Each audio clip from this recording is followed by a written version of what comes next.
Most creators ask AI to write a great hook, but then wonder why it sounds so generic.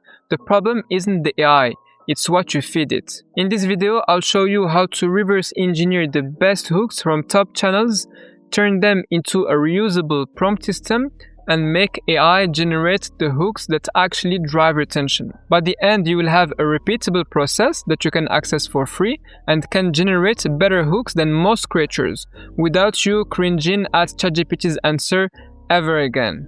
Before I get started, if you are a business owner and want some automation and advanced AI systems, you can guys book a call with me via this link. You will just end up on a Calendly link, and here you can choose your time slot, and I will be super happy to help you achieve your objective. First, let's see how the system works.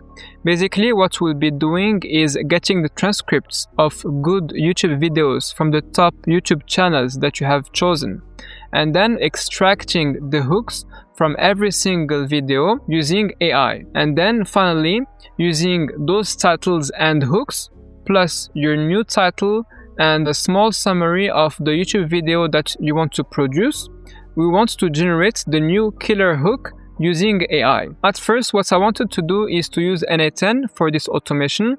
However, I realized that it is not that easy to get transcripts from YouTube videos.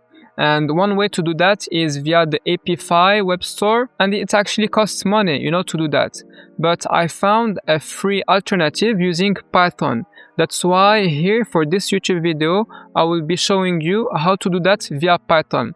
But this is not an excuse, guys, for you to not run it, because nowadays with ChatGPT and all those LLMs, you can run everything even if you are non-technical. So basically you can go over ChatGPT and just paste this prompt, and actually it will be part of the files that you can download. You can say, I'm a complete non-technical beginner and I have a Python file I would like to run.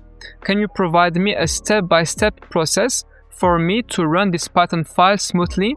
And then here you just add your operating system, so either Windows or Mac OS and so on. So as you can see, the output is a very simple step-by-step process, and here it is actually guiding you on how to install Python, making sure it is installed, and then how to run the Python file, and so on and so forth. Now, as I was telling you, I wanted to use NA10, but I ended up using Python. And the reason is because of this Python library, which is called YouTube transcript. And this is the most important step behind our automation, is to get the transcript. But don't worry, guys, I will show you the code and I will explain it to you step by step so that you can run it on your own, and then you can customize it for your own YouTube video. So this is how the code starts.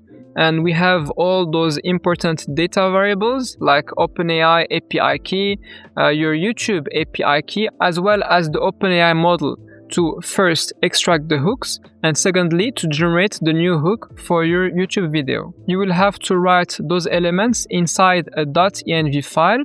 So here, as you can see, I am using GPT 5.1 as my AI model, but feel free to change it and use whatever you want. For the API key, you will just write it here, as well as the YouTube API key. And in order to get your YouTube API key, it is also very simple. You just ask ChatGPT. It will show you via a step-by-step process. And if you still have difficulty, to access this API key, just comment it down below and I will make a YouTube video dedicated to this. Okay, so now let's go back to our code. The first function that I wrote is the call LLM. This is just a generic function that makes a post request to OpenAI servers so that we can get our answer back. And as you can see here, the only variables that we need are the system and the user. The next function that I defined is getChannelID. Basically, what we want is the YouTube ID of a specific channel from where we'll be getting our transcripts. And here we are using YouTube API's endpoint, so the /search endpoint. And then here as a parameters in our body, we are sending the channel name as the query, and then for the key, our YouTube API key. The result will contain many informations about the channel, but what we want is only the channel ID. That's why we are returning only this item here. The next function is called getLastVideos.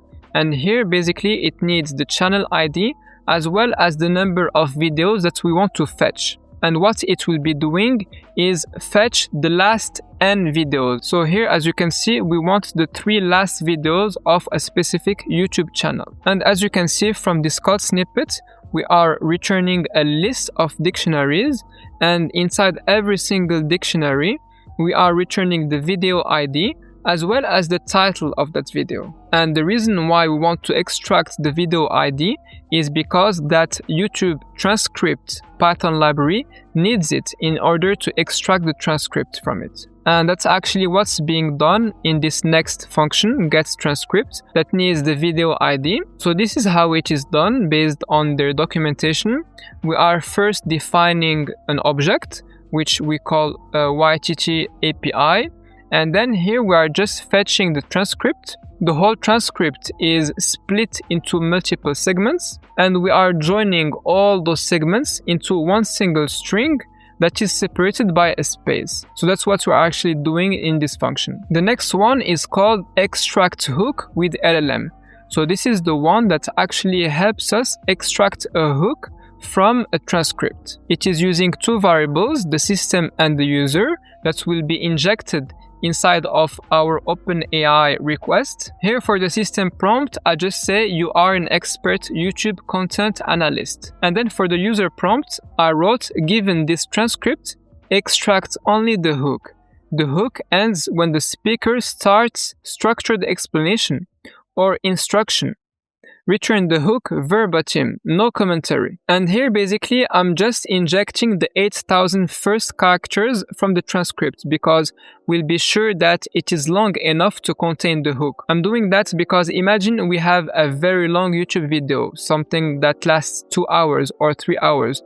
You don't want to inject, unnecessary text and make this request cost much more than it should, right?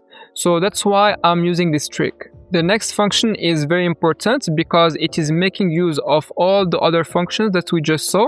It is called collect title hooks, and it is using a list of channels. So what we are doing here is that we are looping over all the channels, and for each channel we are getting its ID, the last 3 videos here, and then for each video we are getting the transcript. Then since we want to play nice with YouTube servers, we want to pause for 2 seconds, and then we are getting the hook and then appending, in a list that we call data, the title as well as the hook. And finally, we are returning this list.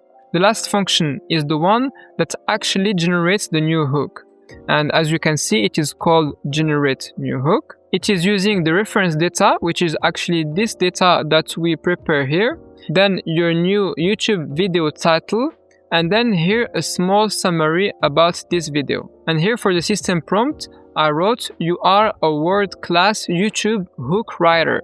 Then here I'm preparing a list of examples where for every single YouTube video, we are writing the title here and then writing what is inside the title, and then the hook. For the user prompt, I wrote below are high-performing YouTube titles and their hooks. And then I append those examples that I just prepared. Then here I say now write a new hook for this new title and video summary. I also included some rules. Do not repeat examples. Keep it under 30 seconds spoken. Strong curiosity plus stakes. And no intro fluff. Then the most important part of the script, because this will be used by you if you want to customize it to your own scenario. Here you will just write the YouTube channels that you want to copy. So the name here is what's actually written inside of this YouTube channel. You can see it here for Alex Hormoz's YouTube channel. Basically that's what's written after this @ symbol. Then you will write your new title and then a small summary of your YouTube video here. And the result will be a JSON file that will contain your new hook. And this is actually the hook of this YouTube video. As you can see, most creators ask AI to write a great hook and then wonder why it sounds generic and so on and so forth. So that was it, guys. I hope you enjoyed it and learned something. If you have any question, don't hesitate. Cheers, guys.